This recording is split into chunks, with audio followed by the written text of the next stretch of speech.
آثار البہائم، کون سا جانور اس کا بقیہ فضلہ یا اس کا جوٹھا پاک ہے اور کس کا پاک نہیں ہے؟ کتنے شہزادے لوگ ہیں وہ اپنی جھولی میں کتے کو لے کے بیٹھے ہوتے ہیں، کہتے ہیں پھر بھی ہم پاک ہیں، اور کتنے توہمات کے شکار ہیں، اگر مچھر ان کے کپڑے پہ گرا نظر آ جائے تو وہ اس میں نماز نہیں پڑھتے۔ تو یہ شرعی مسئلہ سمجھنا ضروری ہے۔ شرعی مسئلہ کیا ہے؟ علماء نے اس کی تفصیل کیا بیان کی ہے؟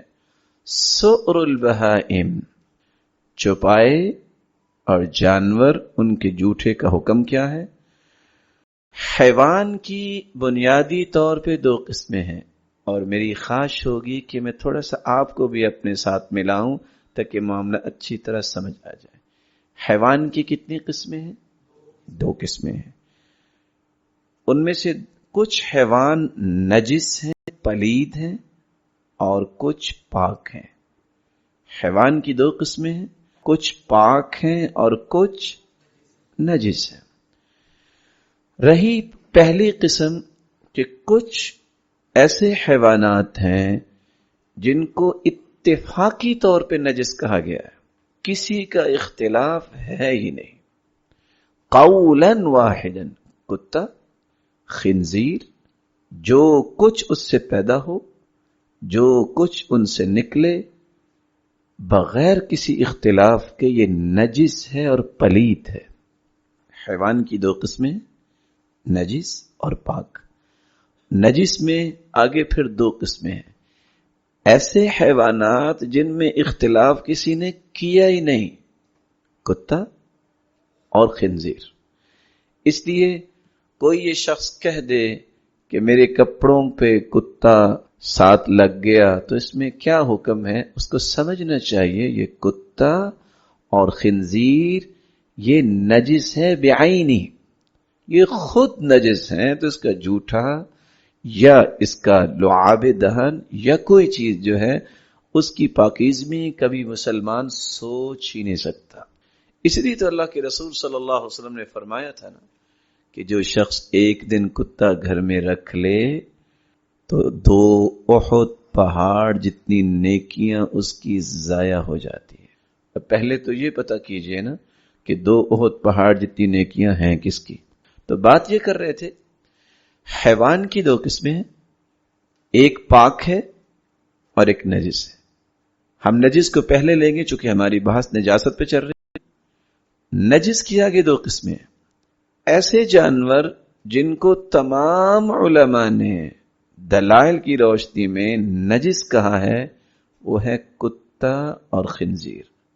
دوسرے جانور وہ جانور جس میں کچھ علماء نے اختلاف کیا ہے اور کچھ علماء اس کو بھی نجس کہتے ہیں، وہ کون سے ہیں؟ گدھا، گدھے کی دو قسمیں ہیں، گھریلو گدھا اور جنگلی گدھا۔ اب اس کا کسی کپڑے کے ساتھ لگ جانا، کیا کپڑا ناپاک ہوگا کہ نہیں ہوگا؟ علماء نے اختلاف کیا ہے۔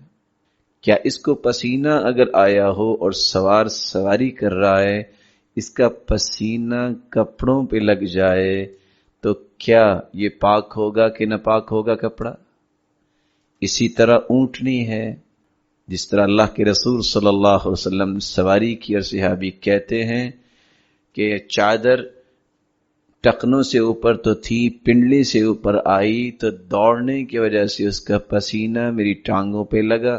اب یہ جسم پاک رہا کہ نہیں پاک رہا؟ یہ شرعی مسائل ہیں۔ تو کون سی چیزیں ہیں جس میں علماء نے اختلاف کیا؟ گھریلو گدھا، اسی طرح خچر، اسی طرح وہ پرندے جن کو شکار کے لیے استعمال کیا جاتا ہے، صقر، اسی طرح وہ جانور جن کو ہم درندے کہتے ہیں، مثال کے طور پہ بھیڑیا ہے، چیتا ہے، شیر ہے۔ علماء نے اس بارے میں بحث کی ہے کہ کیا ان کا کسی پانی میں منہ ڈال دینا وہ پانی پاک رہے گا کہ نہیں رہے گا؟ یا کسی کپڑے پہ یہ لگ جائیں تو کپڑا پاک رہے گا کہ نہیں رہے گا؟ علماء نے اس میں دو رائے پیش کی ہیں۔ کچھ دلائل یہ ہیں کہ چونکہ یشق التحرز منها غالباً، اب چیتا اور شیر اور بھیڑیا یہاں تو نظر نہیں آئے گا، الا قلیل کہ آپ کسی صحرا میں جائیں تو وہاں آپ کو اس کی ضرورت پڑے گی۔ تو چونکہ مشقت کا پہلو ہے اس لیے اس بارے میں سوال نہیں کیا جائے گا، اس کو پاک ہی سمجھا جائے گا، اس سے وضو کیا جا سکتا ہے، بشرط یہ ہے کہ انسان کسی بیماری میں مبتلا نہ ہونے کا خدشہ ہو۔ اگر وہ سمجھتا ہے کہ میں نے نہیں کرنا تو اس کے لیے آسانی ہے، وہ نہ کرے۔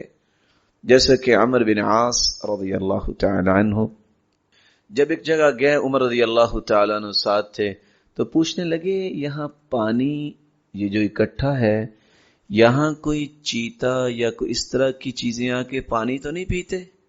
تو عمر رضی اللہ تعالیٰ عنہ کو غصہ آ گیا۔ آپ نے فرمایا تم نے کیوں پوچھا؟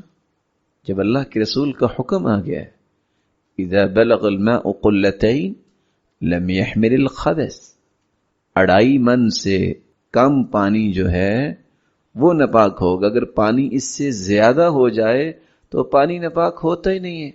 قلتین، شرط یہ ہے کہ اس کا رنگ چینج ہو جائے، اس کا ذائقہ چینج ہو جائے اور اس کی خوشبو چینج ہو جائے۔ اور بعض نے اس کو جائز بھی کہا ہے کہ یہ پاک ہے،